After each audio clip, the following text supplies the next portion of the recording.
can open them to more things. They might like, I don't necessarily want to change this, and I would like my relationship with this person to be different, right? So they might, decide to get invested in that part of the process. So really, I mean, motivational interviewing, right? We might call it that.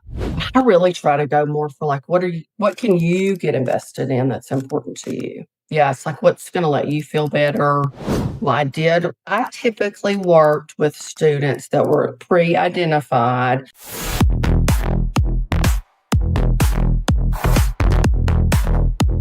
She's EMDR trained.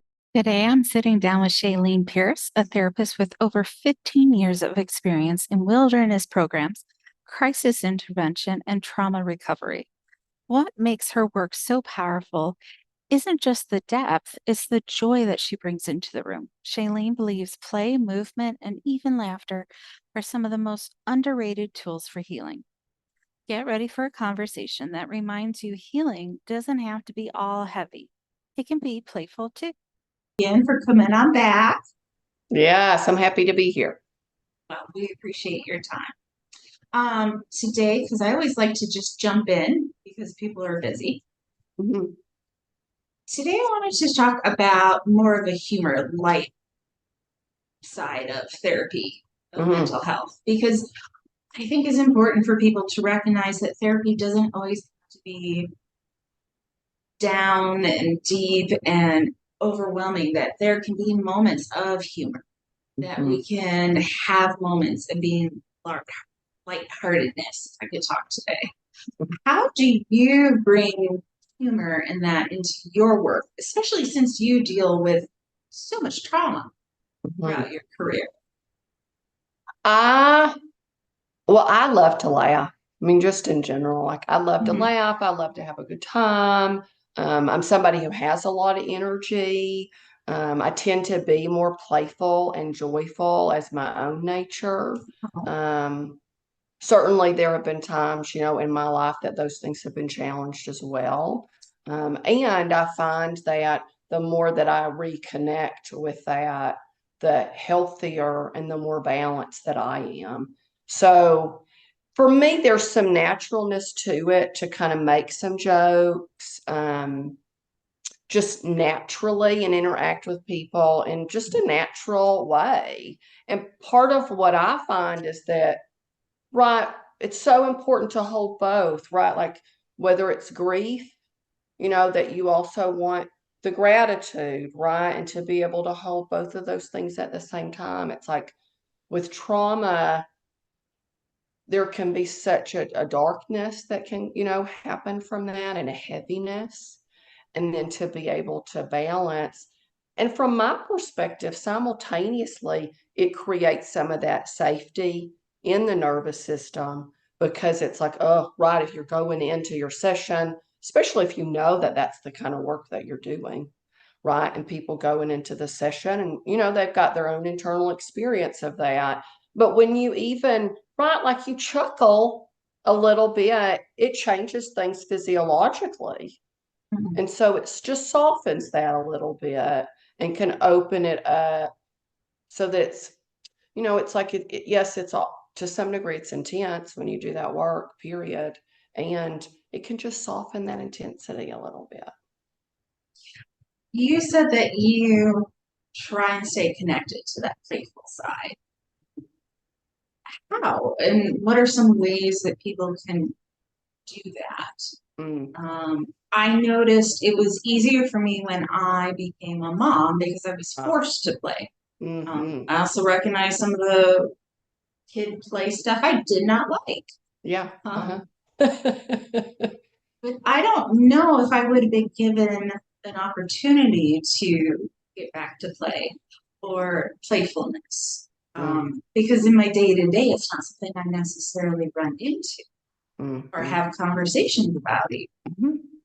So what are some good ways to even get that in your mind, that playfulness is important? And then what are some ways to actually figure out how to, totally putting you on the spot.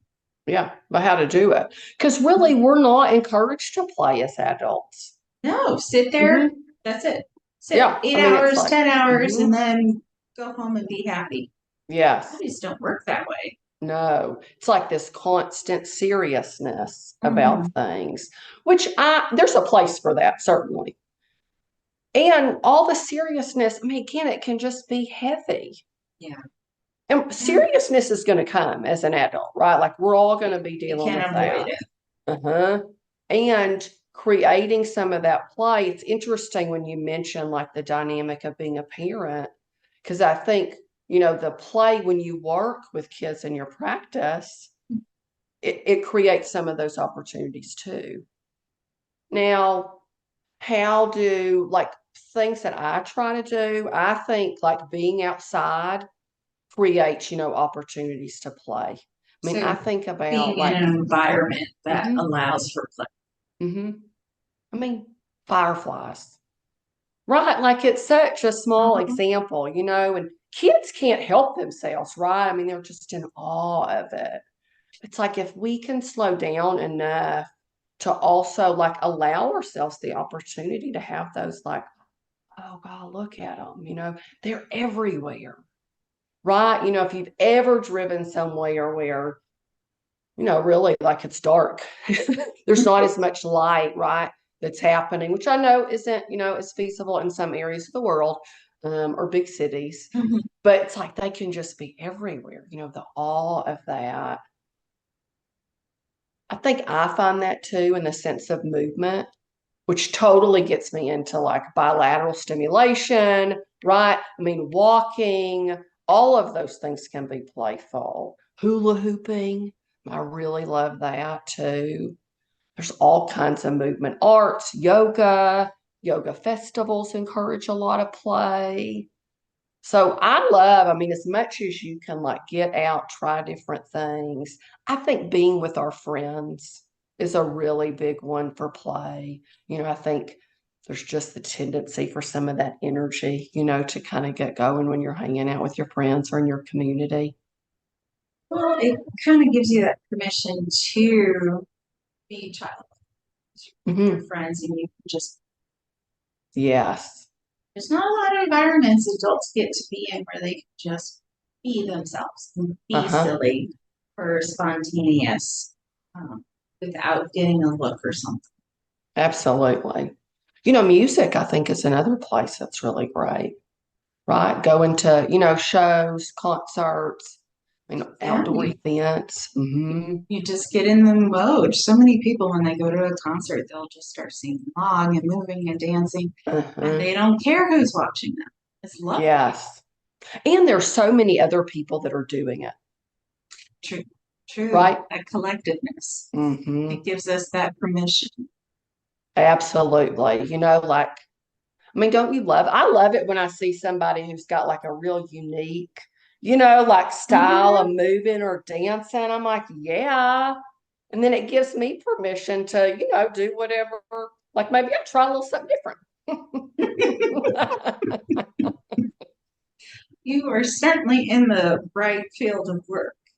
Oh, thank you. I do really love it. If we are not in those environments, what is one takeaway to help us get out of that stuck mode and into play? People like I'm originally from the Chicagoland area. I Yeah. lived in Chicago, north side, then south side, and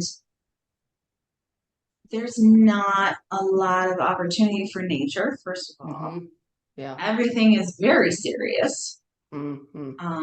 and there's lots of traffic. So it doesn't exactly scream playful environment. Yeah. Yeah. Maybe a little more frustration. Yeah, yeah. Now, don't get me wrong, there's gorgeous places in Chicago, the lakefront and Yeah. zoos and everything, but Hmm. when you're in your day to day, that's not necessarily what you're being exposed to or Hmm. get to experience. Yeah. Is there something somebody can do to kind of snap themselves out? They can't leave the environment. Hmm.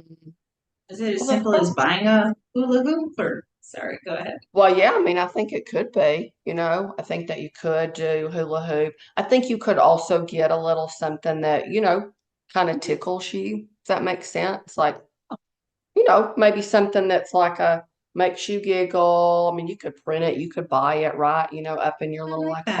office. Also go to the place of like comedy. Mhm. Like you could listen. It could be more like radio, stand That up is kind of true. Yeah. listening.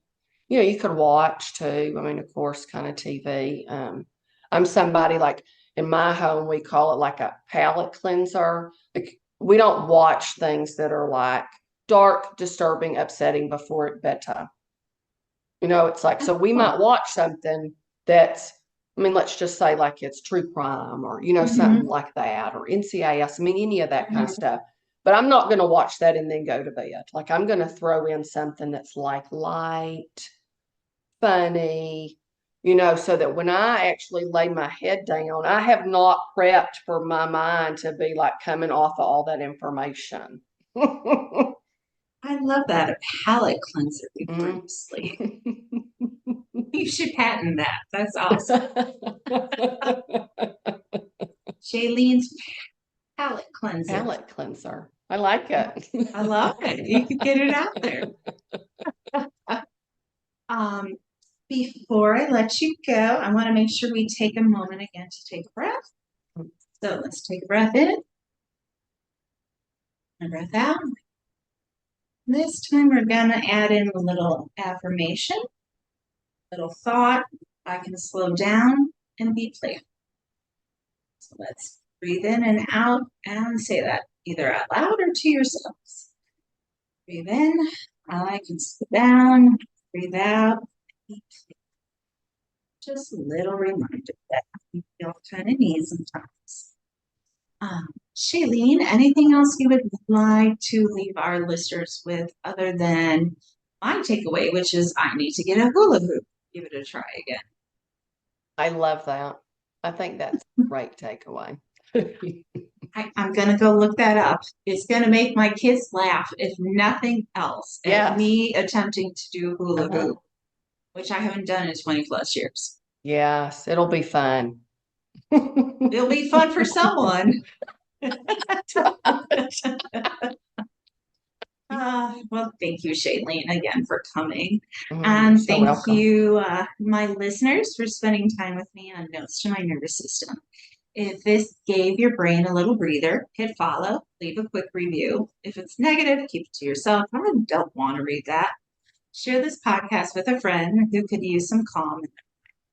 If you have a nervous system question, send it my way and I will do my best to answer it. And I'm going to leave you with our closing question of the day. What anchor of calm will guide you through the rest of your day? Until next time, take a deep breath.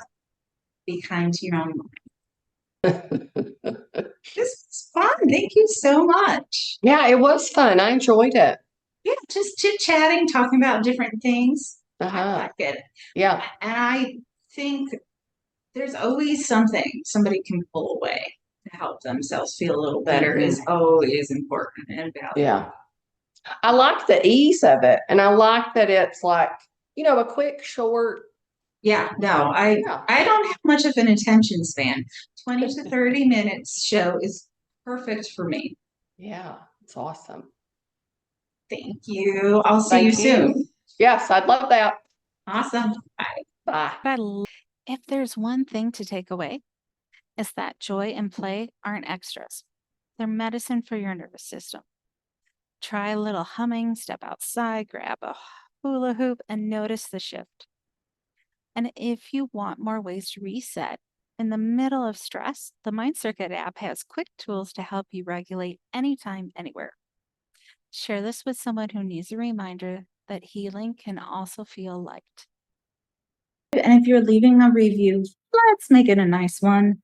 Life's too short for bad vibes. Okay, it's that time again to cut through the noise. Our Mythbuster series delivers mental health truths. Like this one. Myth of the week, you should always be happy. The pressure to consistently be happy, these social media feeds that are telling us this, it's just an unrealistic standard that can make anyone feel inadequate or flawed when experiencing normal human emotions like sadness, anger, frustration.